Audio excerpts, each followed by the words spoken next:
Unë do doja që të të bëja edhe një pyetje tjetër në lidhje me kineman, duke u kthyer pak tek aktualiteti i kinemas shqiptare, jo aktualiteti i sotëm, po aktualizimi i kinemas shqiptare, që kur ajo ka filluar, përpara se të hidhemi tek teatri.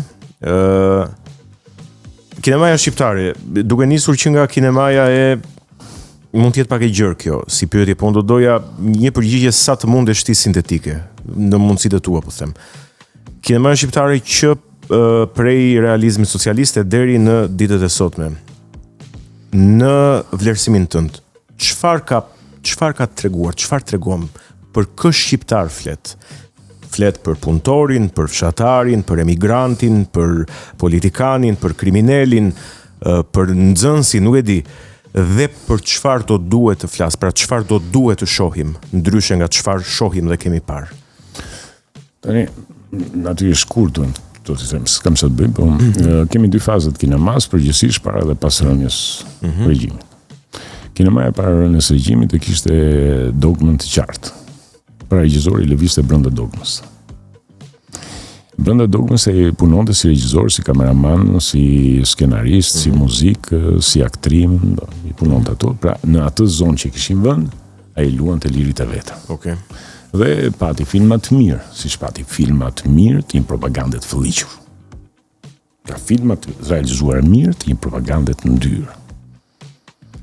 Kur mbi regjimi, dogma shkoi.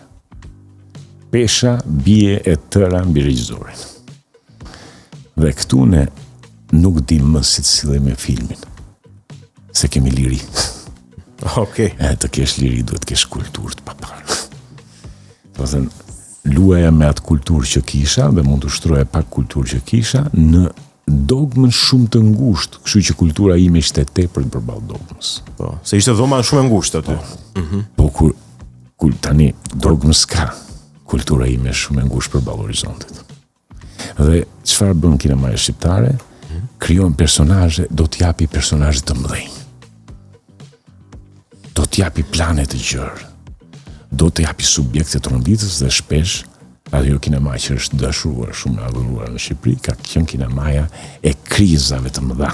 Ka qenë një film i famshëm në bë, se në një familje vum edhe drogazion, edhe prostitutën, e shëmbën atë familje dhe gjithë Shqipëria rinte sa i bukur ky film, vetëm film, sepse vum regjizori, skenaristi, nuk rinde do të pa bërë gjithë tragjedin hyjnore, tragjedin botërore, tragjedin kozmike, tragjedin njerëzore, më të shtrinë kohë, te familje, Gjorja mori shpirtin e sa familjes, 5 personazhe kishte, gjithë krizi kishte, dhe quan të këtë ndjeshmëri.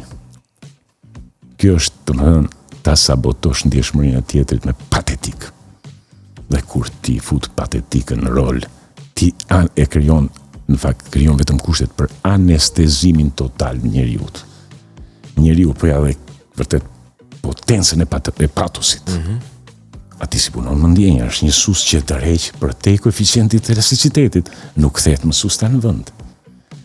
Njerëzit nuk kuptonin që ai film i masakroi përfundimisht. Cili është efekti i drejt për drejt që mund t'japi një film i tillë si ky, ku përfshin edhe atë njeriu që punon me mafian, edhe atë vajzën që punon prostitut, brenda një familje, pra ajo tragjedia e madhe, aty të gjithat përfshira. Po, para së gjithash, aty ku është meraku ime, para zhduk pritshmëritë e publikut, publiku do gjama, do patetik. Pra, ti zhduk elasticitetin e ndjenjës. E dyta, ti krijon idenë e gabuar që kinemaja është vendi i tragjedisë direkte, të jo tragjedisë indirekte për punimin, dakord? Dhe e treta, ti humb totalisht aktrimin e mundshëm. Cili vallë aktor do ishte ai që Zoti për të mbajtur peshën e tmerrit? Natyrisht ne krijuam idenë që këta aktorë që luajnë janë të mirë. Në fakt ishte një Big Brother i skenuar. Dhe ata luanin me atë që kishin. Pra ne humbëm skenaristin, humbëm regjizorin, në një akt ne zhdukëm aftësitë e kinemas. Përbërësit e kinemas. Dhe s'ngritëm kokën që atëre. Ne filluam me një film të mirë, Vdekja Kalit. Po. vazhduam një dy filma, Kolonel Bunker. Po, 97. Pra që lokalizonin një dhimbje, diku si krijoi brenda sistemit komunist por e sollën në formë fine ata. Një tragjedi, si ndërtohej nga sistemi, si silleshin njerëzit brenda sistemit përballë kësaj vuajtje. Pra krijuam diferencial kuptimor. Dhe vendosim një film që është kinkalleria dhimbjeve, vuajtje, dhe i themi këtyre aktorëve tani ju peshën totale të vuajtjes njerëzimit, do ta luani. Atë shkretë, do ta luajt me tyre. Po ne humbëm cilësitë e pritshmërive të publikut. Publiku tani do vetëm gjëma. Shkojmë Kosovë, anë tjetër ku fut. Okej. Ndërton dikush një regjizore femër, një film të 5 grave që janë aty, duke qëruar specat, që të bëjnë ajvarën, që ta shesin nëpër kavanozë. Dhe rreth asaj tavës janë të gjitha sjelljet e 5 apo 6 grave, që në një situatë totalisht paradoksale rastësore, na vjen sa gazetarët huaj që e marrin intervistë, del që të cila ka një tmerr mbi vete të pangjashme me tmerrin e tjetrës. Shikoni tani. Nuk vajti te i familje dhe thot, kjo vuan këtë, ky vuan atë, ky vuan bam. Jo, taf në specave. Ky është një gest skenografik. Ky është një skenar i nënshur. Një skenar i zgjuar. Kthimi. Situata e një njeriu që kthehet nga lufta nga burgu dhe zbulon që gruaja vet nga burgu serb, kthehet me vonesë së Shliru Kosovë dhe zbulon që gruaja vet ka një fëmijë se kanë përdonuar, po s'ka pas mundësi si nën ta vrasi.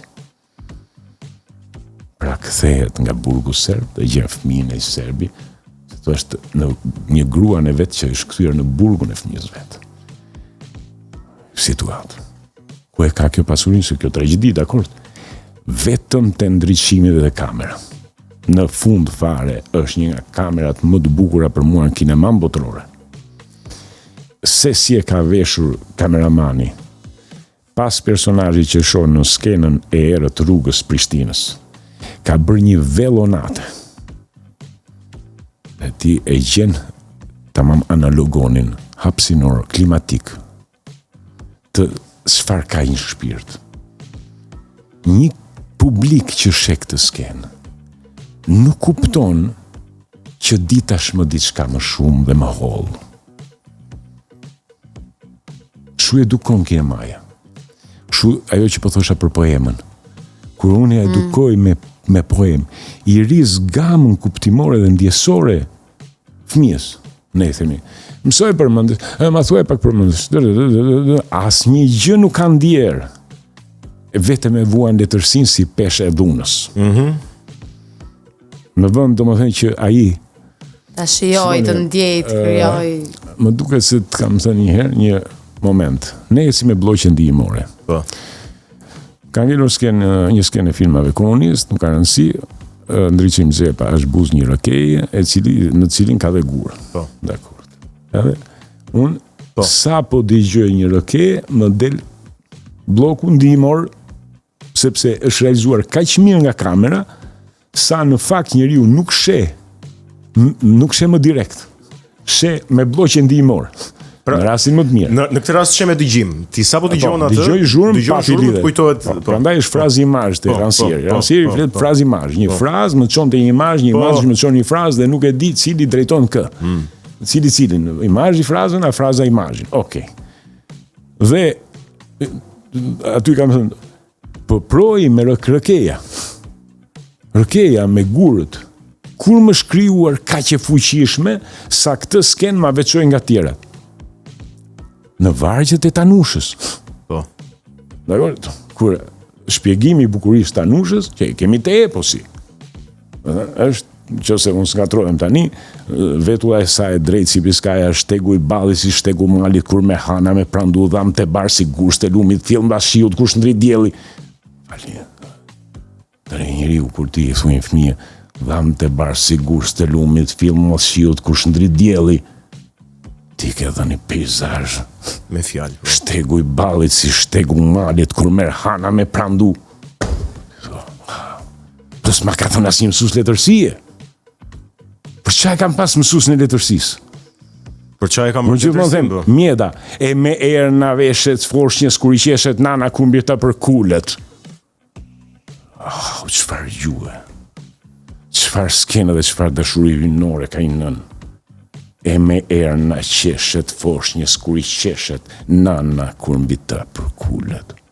Muzikaliteti I të mërshëm tani më thuaj ti një popull që e edukon një muzikalitet tillë përmes poezisë, a ka nevojë 36 vjeç shtypet për dalë në protestë? Jo. E ndjen thyrën në momentin e parë. Ka ndjeshmërinë shumë të është edukuar me muzikë, me poemjede. E drejtë. E drejtë. Shumë e bukur kjo. Shumë e bukur. Do kaloj më një herë. Do vetëm një gjë. Do kaloj, po. Thjesht, është një libër Krenar Zenos. Po. E mora vetëm për një moment. Okej. E hap librin me një gjë pa titull. Po. Nuk kam vargun tani bukurinë e mjedës. Kam një bukuri tjetër, vizuale. Trumbës, vargje, laureshash që kanë vrarë. Edhe cili do që sfilitet si ta rëzoj pren, teksa me vite stërvitet qelin të shënjoj, shpupurisje tingulli, duke marrë në shenjë. Dëgjoni këtë vërtet. Trumbës vargje, laureshash që kanë vrarë. Se është gjuetar. Edhe cili do që sfilitet, si ta rëzoj pren, teksa me vite stërvitet qelin të shënjoj, stërvitet me vite qelin të shënjoj, lauresha tani, shpupurisje tingulli, duke marrë në shenjë. Palni to. A ka edukim sentimental më të lartë? Se ti thuash, a I në fakt ka goditur gjithmonë kundër një horizonti qellor, me pretekstin se është një lauresh, që në fakt është shpupurisje tingulli, se zogu shpen dhe tingull dhe këngë. Jap që është një poet. Te jep një ngjarje, se në një podcast tjetër fola për frazën fenomen, tani po them, te jep poeti një frazë ngjarje. Që nga ajo ngjarje ti shpërthen kuptim. Dhe 4 dhe ti mutrish me Malarmen, e them gjithmonë me vargje dhe Malarmen, gjithë jetën, mos mërzitë se gjithë jetën ti zbulon se si qahen kuptimet përmes vargjeve. E drejtë. Po do vazhdojmë tek poezia. Por përpara se të vijojmë, do të kemi një hapësirë muzikore, përpara hapësirës muzikore patjetër dua të falenderoj edhe Bono që na ka mbulsuar gjatë gjithë sezonit. Faleminderit Bono. Shkojmë tek hapësira muzikore dhe rikthehemi.